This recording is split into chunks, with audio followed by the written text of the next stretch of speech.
Thanks so much for joining us. We're going to learn all about safety and locks with Larry Backus from the Flying Locksmiths. Now, I called you because I was in traffic the other day and I saw a vehicle with a pilot on top of your vehicle. That's correct. With a key. And this company, the Flying Locksmiths, goes back 70 years, based in Boston. And who started it? The company was started by a man named William McMiniman. He was coming back from World War II, loved flying, wanted to fund his passion, and he didn't have any money, but he had enough to get starting a locksmith business. And up in Boston, they immediately kind of tagged him as the Flying Locksmith. And he's because he was a pilot. Yeah, and he was like, that's fantastic. I'm going to name the company the Flying Locksmith.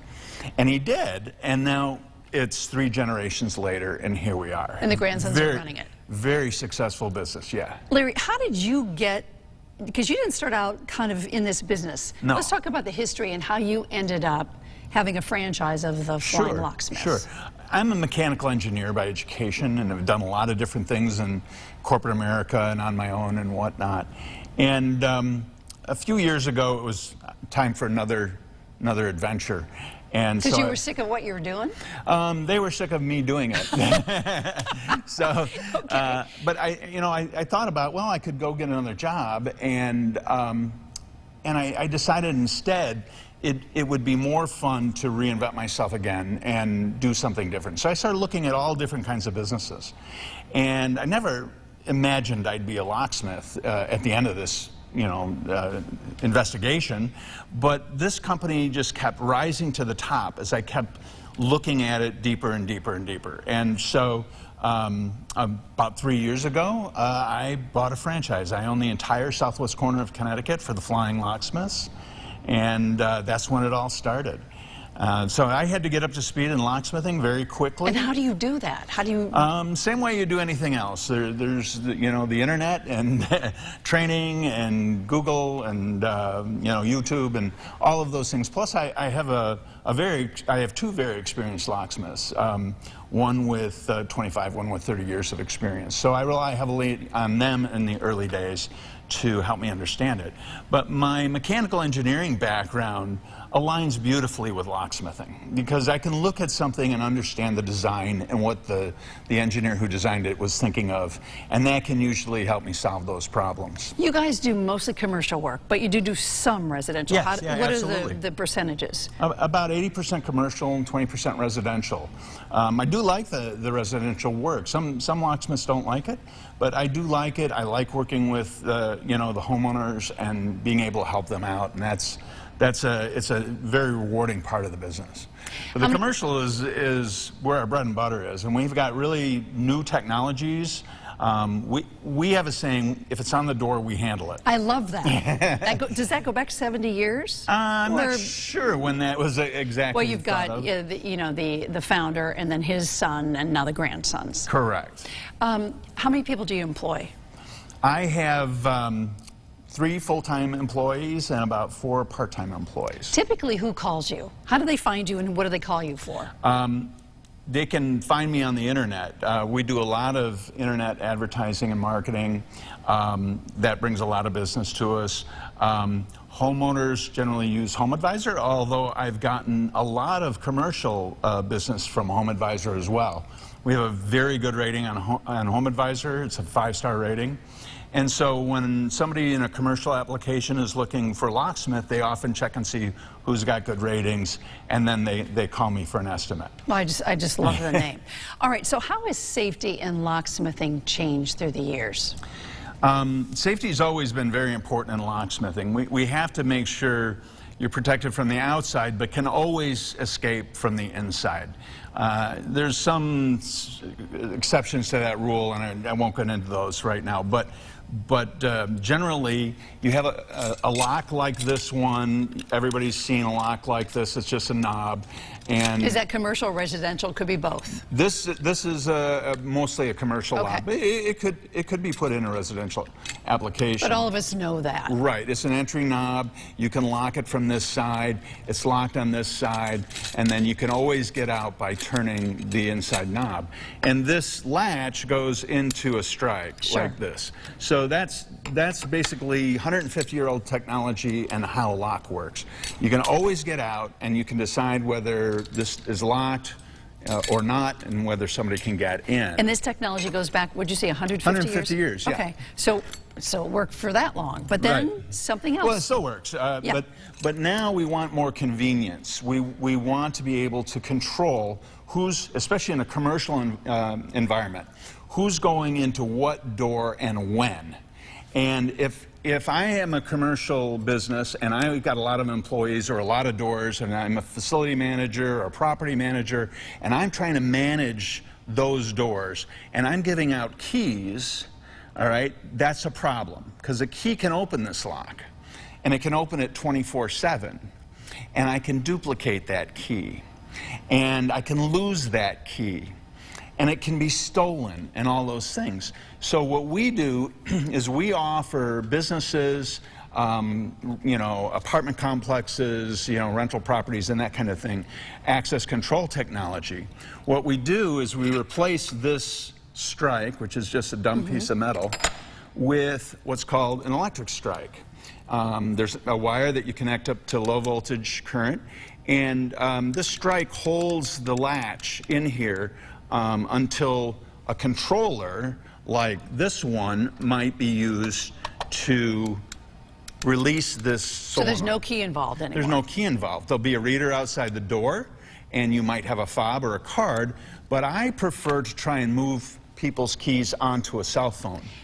It does everything, right? So there's an app. It's actually more secure because people can lose their fobs. If I'm a property manager and I'm trying to control who's going to the pool over the weekend, and I've issued fobs and cards to my residents, you know, I got a card and I'm like, I'm going to be out of town this weekend. Here's my card. Go use the pool. They won't care. Well, they do care. Insurance, liability, all kinds of things. They care a lot. But I'll never give you my phone and say I'm going for the weekend. Go Not use on the purpose, pool. you won't. No. You know, so by moving to the phone, you actually get a higher level of security than you do on a fob or a card. So you want people using an app. The credentials on the phone or on a card or an app, a card or a fob, cannot be duplicated. They cannot even be found. You can't see them. You don't know what they are. They're in the system. They can't be stolen. They're, you know, unless you lose your phone, but hopefully you've got the, you know, a combination to get into it. That's it. So more and more people are going into that. Yeah, and what's great for the property manager or the facility manager is, you know, you've issued keys to everybody, and you have a very important person, a very important staff member on your team, who one day comes in and says, take this job and shove it, right? And walks out, mad as heck. Well, he just took his key. He's got keys to everything. Now you got to call me. I've got to come and rekey every door that he had access to. That can be thousands of dollars, okay? It disrupts everybody in the facility because you've got to give them new keys, and every key that he had, that has to be redone, and it's expensive and time-consuming, and it's a headache for the facility manager. If you're on this system, you go to your computer, you go take Larry out, and the credential that was on my phone is gone. You don't know that happened. Your credential continues to work. It's a beautiful way for people to control the doors. And you can set up schedules in the phone for individual people to go into individual doors. With a key, they can use that all the time. But if you say to the credential, when you're setting it up in the computer, I only want Larry to go through these two doors, no other doors, and I only want him to be able to go through those doors Monday through Friday from 9 to 5. That's the only time my credential will work. And if I show up at midnight one night and try and get in that room, you see an audit trail of that as the manager. So that's very safe. So now you have the ability to say to me the next day, hey, what were you doing here last night at midnight? You know, and then I have to explain myself, and you've also let everybody know that you know who's trying to get in and when. You sound very passionate about Oh, this. it's so fun. It is. I am passionate about it. What makes it fun? Just because it's problem solving. It's problem solving, and that's what we do the most. I'm not an order taker. I'll give you an example. Had a woman in Danbury, and she called and she said, I'm in a wheelchair, and the wheelchair is hanging up on my lock. I have a push-button lock on my door. It's hanging up on my lock, and I need to move my lock to my wall so that it doesn't hang up on my wheelchair.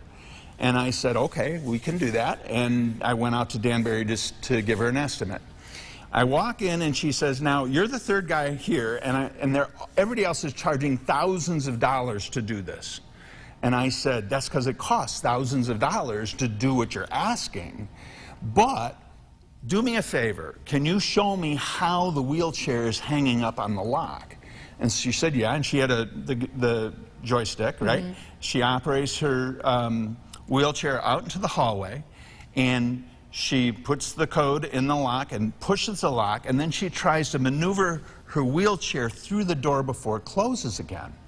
And then she said, see, it closed right on my wheelchair. And I said, so it's not the lock hanging up on your wheelchair, it's the door closing? And she said, yes. I said, we can solve this problem for $300 because she had a spring in her hinges that was closing the door for her. And I said, just come into the kitchen, show me if you can push this door closed so that it'll latch, because that's what the spring hinge does. It makes sure the door latches after you go through it. She says, oh yeah, I can give that a good push. And so everybody else just wrote her up an estimate for moving the lock to the wall. But we get in and try and find what your real problem is so that we can give you a solution that's custom for your application. And that's the engineer in you. That's the engineer in me. I'm going to show a few pictures, and I want you to tell me what these are. Okay, so this is you. That's me. And this is why you're here today, because I was in traffic next to one of these. It could have even been you, Larry, who knows? And so the logo at the top of this is, I guess, the founder, who was a pilot, and he's flying a key. He's flying a key. Yeah, mm-hmm. And his name is Buzz. Yeah. He's actually second generation, not the founder. And then the next picture. That's the founder, the Flying Locksmith. And that was the start in Boston. Yeah, that's Bill McMiniman. And then the next picture.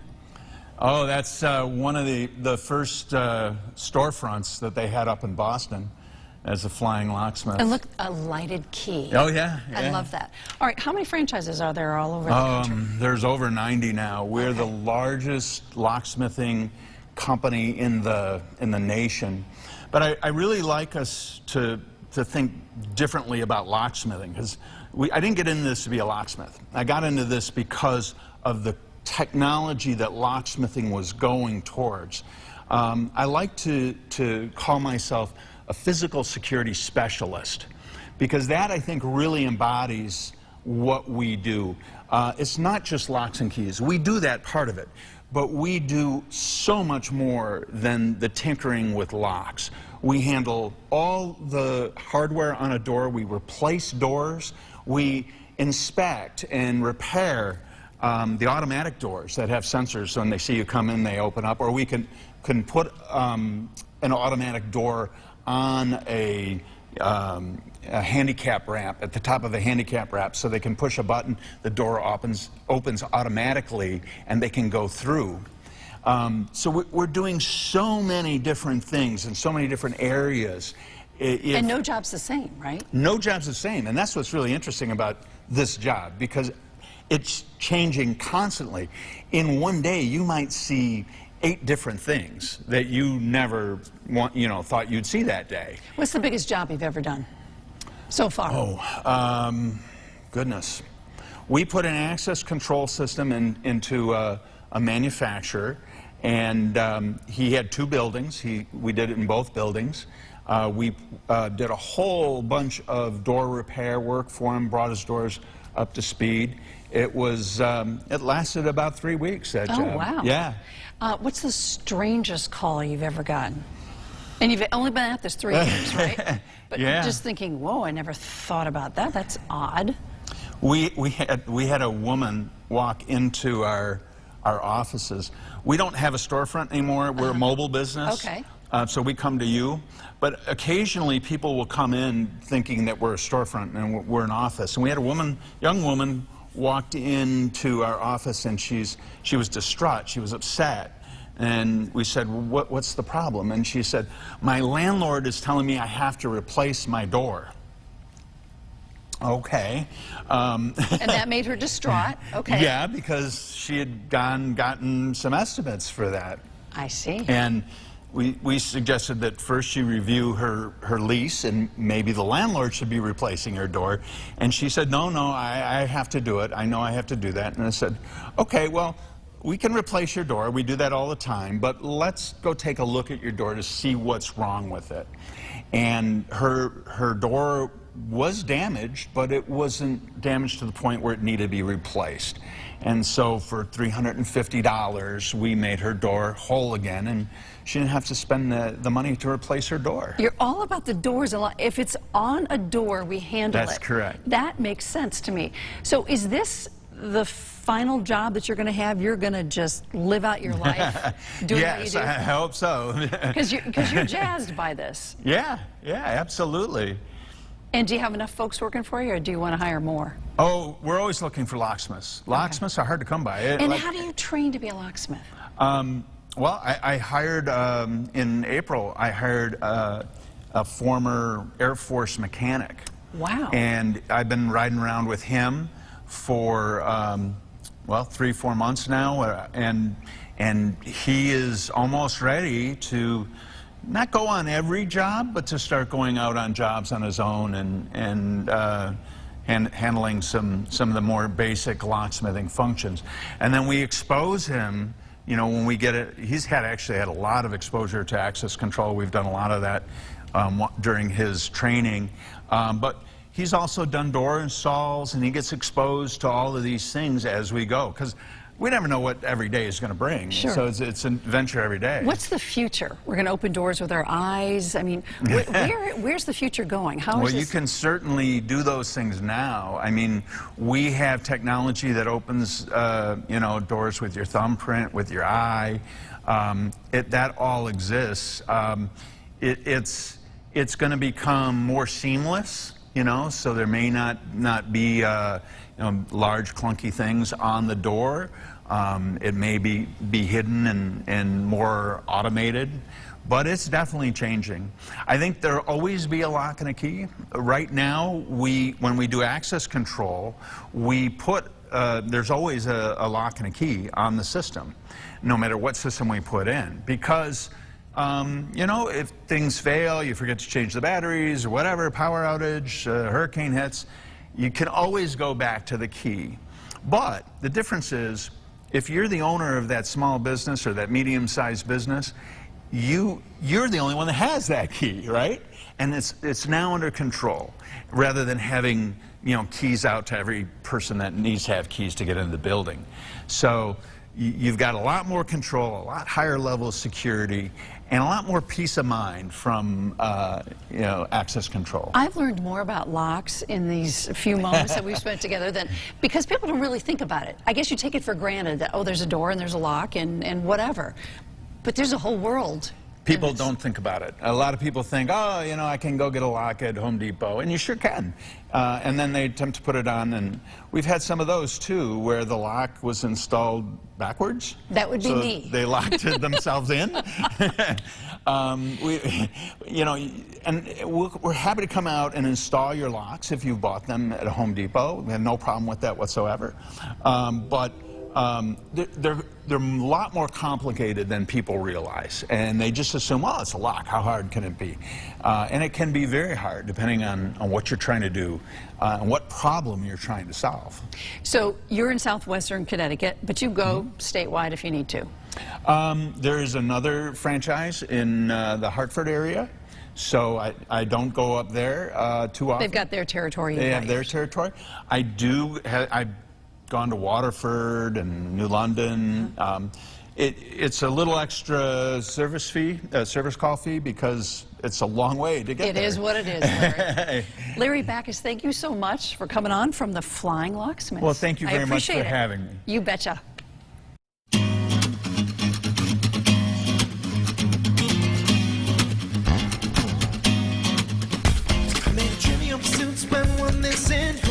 Spend all night kissing and if Walter's right here, then who else is missing?